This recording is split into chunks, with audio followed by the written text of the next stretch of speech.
Hi, I'm Marianne from a small town in Austria. A few years ago, I accidentally discovered that I'm adopted, and my dad doesn't know I know. Since then, all I've wanted is to find my real parents. Before I continue, please like and subscribe. I never knew my mom, but I grew up with the most amazing dad. He worked as a carpenter, and even though we never had much money, I had everything I needed. And what I needed most were books. Dad would read to me every night, and I became obsessed. When I joined school and discovered the library, I felt like I'd gone to heaven. And I always preferred my friends from stories over real people. Once in 6th grade, I needed to use the dictionary, so I went to Dad's room and climbed a stool to take it down from the shelf. Just then, the stool under me wobbled, and I went crashing to the floor with some books. As I started picking everything up, I saw something that left me shook. It was a picture of a couple holding a baby, and the woman looked exactly like me.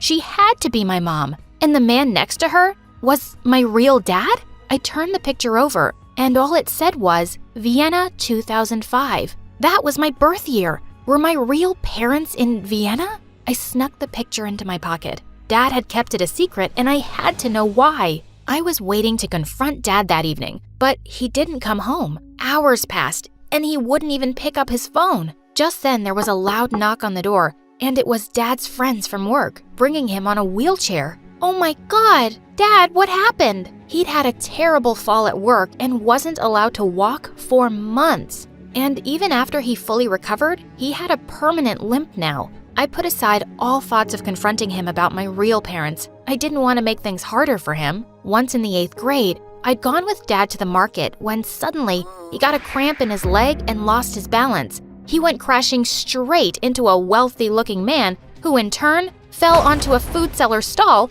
bringing down the whole thing with him. As I helped Dad up, the wealthy man turned to him furiously. "You blind, ignorant man! Look what you've done! My suit is ruined! Do you know what it costs? More than your house, I'm sure!" Don't talk to my father like that! He didn't do it intentionally. He has an injured leg. So why is this cripple going around causing trouble for everyone else? I want the money for my suit! You may have all the wealth in the world, sir, but you certainly don't have any compassion. My father's ailments is something he can't help. But what's your excuse for your cold, unfeeling, dead heart? Hey, kid, just shut up and… But just then, a rich-looking lady stepped forward. Don't talk like that to the child. Will this solve your problem? She waved a thick bundle of cash in his face. In 2 seconds, the man's anger was gone. The rich lady even gave money to the stall owner, and she offered to take me and Dad home. We invited her in, and soon after,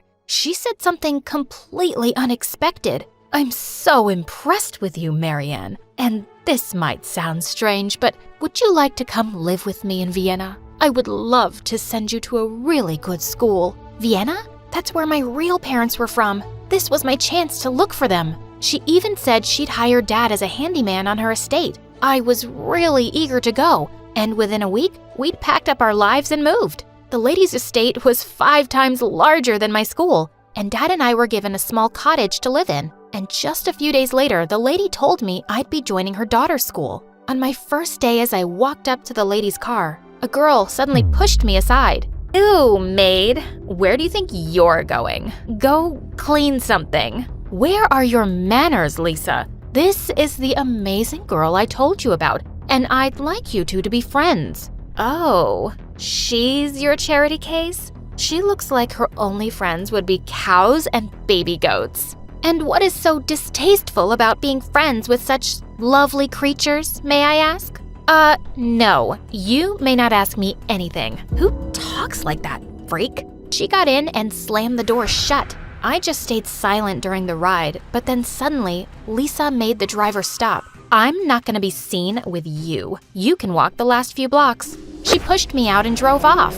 What a witch! Just as I was crossing the road, a sports car came speeding and stopped inches away from me. A cute boy stepped out from the back seat and shouted, "Hey, watch where you're going, loser." Wow, who were these people? Turns out the jerk was in my class along with Lisa. I could see them all looking me up and down, but I just ignored them. Later at recess, I sat alone reading. The boy took a seat at my table with his friends behind him. I don't think I introduced myself before. I'm Vincent. What's your name? You can call me whatever you like. After all, what's in a name? Huh? What are you saying? Would a rose smell less sweet if it was named garbage? Would a fire not burn us if it was called a flower? Would I be less annoyed by you if my name wasn't Marianne? The answer is no. Why are you talking like that, weirdo? So, your name's Marianne? That's kind of pretty. You don't need to remember it. I don't think we'll have much to do with each other. And with that, I just left. Aw, poor Vincent. How does it feel to be rejected by a girl? Oh, please. I just need a little time with her, and she'll be head over heels in love. I can work my magic on any girl. Well, I'm not so sure about this one. Challenge accepted. It was no surprise that Vincent and Lisa were best friends, and their gang was the meanest bunch of kids around. I'd see them picking on smaller kids at recess or poking fun at their classmates. They didn't even spare the teachers. So I was horrified when the physics teacher announced that I'd be paired with Vincent for a project. But he looked delighted. I tried ignoring him and was reading the science book to figure out something when suddenly he snatched it from me. Why are you always staring at a book when you could be looking at more beautiful things? Like me. I don't have time for your nonsense, Vincent. Give that back. Okay, but only if you agree to go out with me. I'd rather jump off a cliff. Wrong answer. And with that, he ripped some pages out and threw the book in the trash bin. What is the matter with you? Don't you have any respect for anyone or anything? God, you're such an imbecile. Why do you use such strange words? An what now? An imbecile. It means a fool, an idiot, a dummy, a moron. I pushed him away and he went crashing into our half-finished project, but I didn't even care. There was no way I was working with him. A few days later, I was walking back home when suddenly it started to pour heavily. As I dashed through the rain, a car stopped me, and Vincent rolled down the window. Hey, you're gonna get sick. Get in the car. I'd rather catch pneumonia. Oh my God. Just get in. Hate me later. Reluctantly, I got in, and a minute later we were driving up to his gigantic mansion. He quickly led me to the fireplace in the library, and my mouth was just wide open. I've never seen so many books in one place in my whole life. What a treasure this is. Well, you're welcome to take some. I don't read them, and my parents are hardly ever here. I felt a bit sorry for him. That sounded lonely. And suddenly, I remembered something. Oh my God, my parents' picture! I dug through my pockets to find it all wet, and I started flapping it around to dry it. What's that, and why are you acting crazy? It's the only picture I have of my real parents. I told him how I'd discovered it and that I carried it around with me, hoping I'd find them somewhere. I think I could help you with that. My parents know a good private investigator. He could probably track them down. Do you really mean that? That would be amazing. Thank you so much. As we spent some time talking, I felt myself warming up to Vincent. When he walked me out to go home with his driver, I suddenly turned to him. Vincent, why do you act that way in school? What do you mean? I mean, you have everything in the world and you're wasting every opportunity to learn. And all you do is tease and mock other people. I'm sure your life isn't perfect, but that's not an excuse to be the worst version of yourself most of the time. I thought he'd be really mad, but instead, he took my hand. I'm sorry you've only seen the worst of me. I'll try to change that. He kissed me on the cheek before he turned away, and for some reason, I couldn't stop smiling all the way home. As I was walking down to the cottage, Lisa suddenly jumped out from behind a tree. Is that Vincent's car you just got off from? Why? It's none of your business, Lisa. Vincent is very much my business. I know you have a wild imagination, but don't start dreaming that someone like him could ever like you.